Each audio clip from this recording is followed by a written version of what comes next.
Anong reason bakit hindi tayo sumusuko? Kasi, May gusto ko marating. ha? May gusto ko marating. May gusto kang marating. Eksakto. Achievement, di ba? Kahit sobrang hindi mo na kinakaya, pero nasa isip mo ay, tutuloy ko pa rin to. Kahit mabagal ang proseso, ang importante, mararating mo kung gusto mong marating.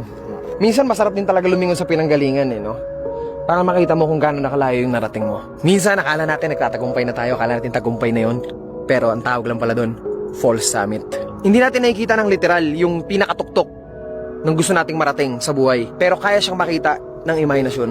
Hanggat meron kang imahinasyon, meron kang misyon.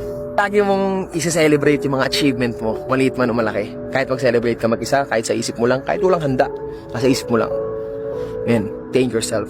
Be proud na nagawa mo yung mga bagay-bagay na akala mo imposible. Pero dahil meron kang imahinasyon, meron kang misyon.